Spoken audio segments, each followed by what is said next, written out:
कल्पना कीजिए 30 degree Celsius के बर्फीले तूफान में खड़े होने की। चारों ओर सिर्फ सफेद बर्फ, तेज हवाएं और हवा इतनी पतली कि हर सांस भारी लगे।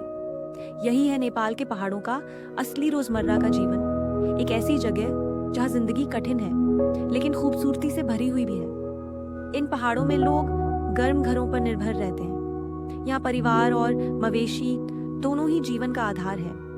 गायें दूध देती हैं, बकरियां पनीर और उनका गोबर तक ईंधन बन जाता है। यहाँ हर चीज का इस्तेमाल होता है क्योंकि जीवित रहना कभी आसान नहीं रहा। इन पहाड़ों में रसोई ही घर का दिल है। लकड़ी का चूल्हा हर कमरे को गर्म रखता है।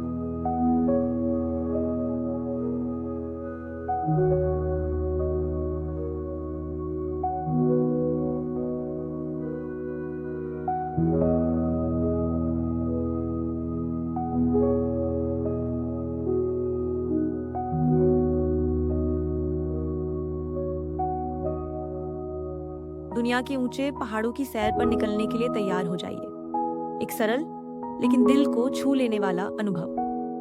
बर्फ से ढके पहाड़ों पर उगते उन दुर्लभ नजारों को जरूर देखें।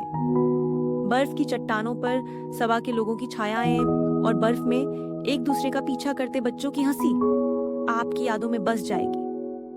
नेपाल के पहाड़ों में समय की एक अलग ही लय है। गहरी घाटियों और बर्फ से ढकी चोटियों के बीच लोग और प्रकृति एक प्राचीन आत्मा का प्रतीक है। चुनजुआंग पहाड़ी ढलानों पर बिखरा हुआ है, जिनमें से कई तक केवल संकरी गलियों से ही पहुंचा जा सकता है। ऐसा लगता है जैसे कुछ समय के लिए दुनिया से छिपा हुआ हो। अगर समय की कसौटी पर खरा न उतरा होता तो कोई व्यक्ति जो चिट्ठी पहुंचाने के लिए 3 दिन पैदल चलने को तैयार होता, उसे आधे महीने तक इंतजार करना पड़ सकता था। और इंतजार करना जिंदगी का एक हिस्सा बन गया है। यहाँ रहने वाले सबसे प्रसिद्ध लोग हैं जो एक प्राचीन मलय सभ्यता के वंशज हैं। सर्दी कभी मेहरबान नहीं होती। तापमान 0 से 10 डिग्री सेल्सियस नीचे तक गिर सकता है। बर्फीले तूफान महीनों तक चल सकते हैं। लोग पतझड़ में ही पूरी सर्दी के लिए लकड़ियां इकट्ठा करना शुरू कर देते हैं। आलू को पिसे हुए दूध में दबाकर उनके छिलके समेत पनीर बना लेते हैं। लकड़ी का चूल्हा घर का दिल होता है, जो रसोई, बैठक और शयन कक्ष को गर्म रखता है। यहाँ तक कि चूल्हे के पास बर्फ भी लटकाई जा सकती है, जिससे हवा धीरे धीरे सूखती है। खिड़कियां इतनी छोटी होती हैं कि वे आंखों के पास ही रहती हैं। गर्मी के रिसाव को कम करने के लिए जमीन मुलायम है और आप धूप में सुखाई घास पर फजी एहसास के साथ चल सकते हैं। यहाँ जानवर ही परिवार है। गायें सबसे ज्यादा सक्षम है।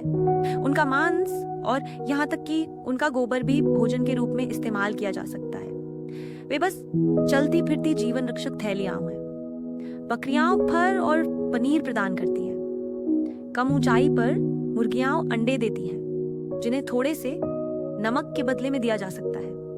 वे पहाड़ों में आजादी से टहलती हैं और शाम को अपने मालिकों के साथ घर चली जाती हैं। जीवन सादा है, फिर भी उसकी देखभाल बहुत सावधानी से की जाती है। यहाँ हर जीवन अनमोल है, क्योंकि जीवित रहना कभी भी एकाकी प्रयास नहीं है। भोजन सादा है, फिर भी पहाड़ों का एक उपहार है। दाल बाट चावल और दाल का एक रोजाना का सूप है, जिसमें पकी हुई सब्जियां और कभी कभी मांस और अंडे भी होते हैं, जो इसे ऊंचाई पर एक पौष्टिक भोजन बनाता है। सूखे आलू और चावल सर्दियों में जीवित रहने के लिए जरूरी है।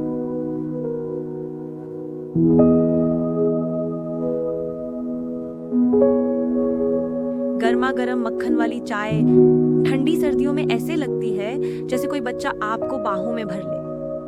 पनीर का हर निवाला धूप और मेहनत का स्वाद लिए होता है। यहाँ तक कि आलू और जौ को भी सर्दियों से लड़ने के लिए अनोखे तरीकों से संरक्षित किया जाता है। यहाँ समय मानो धीरे धीरे चलता है, इतना धीरे कि आप हवा में बारिश की फुसफुसाहट तक सुन सकते हैं। बच्चे जमी हुई नदियों को पार कर स्कूल जाते हैं और बर्फ में एक दूसरे का पीछा करते हुए खेलते हैं। गहरी घाटियों और बर्फ से ढकी चोटियों के बीच जीवन एक प्राचीन आत्मा का प्रतीक है। इन पहाड़ों में ज्यादातर लोग बौद्ध धर्म का पालन करते हैं। उनके लिए पत्थर, नदियां और हवा, सब में आत्मा है। गांव के बीच बने मंदिर जीवन के दीपक की तरह है। बूढ़ा लामा प्रार्थना चक्र घुमाता है और युवा भिक्षु शास्त्रों का पाठ करते हैं। त्योहारों में लोग अपने सबसे अच्छे कपड़े पहनते हैं और पहाड़ों की आत्माओं का सम्मान करते हैं। सर्दियां यहाँ महीनों तक चल सकती है। पतझड़ में ही लोग लकड़ियां जमा करना शुरू कर देते हैं। कभी किसी चिट्ठी का इंतजार आधा महीना तक करना पड़ता है, लेकिन इंतजार यहाँ की जिंदगी का हिस्सा है। यही पहाड़ सिखाते हैं धैर्य, संतुलन और प्रकृति से तालमेल। इन्हीं पहाड़ों से आते हैं बालोग, शेरपा। वे 8,000 मीटर ऊंचाई तक पर्वतारोहियों के मार्गदर्शक बनते हैं। उनके पैरों में लगे चढ़ाई उपकरण और उनके साहस ने उन्हें दुनिया भर में प्रसिद्ध बनाया है। नेपाल के पहाड़ों में समय की अपनी ही लय है। यहाँ जीवन साधारण है, लेकिन हर क्षण अनमोल।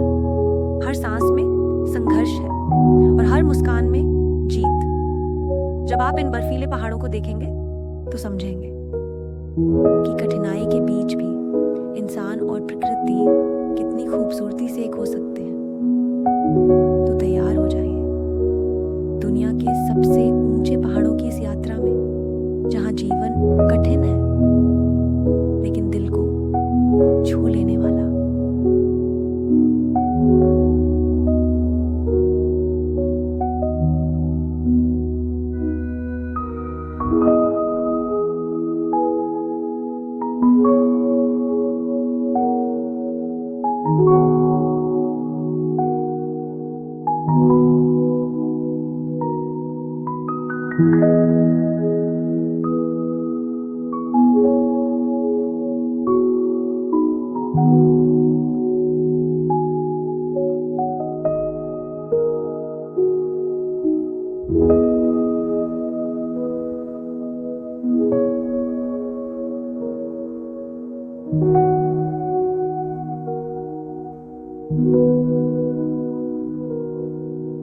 thank you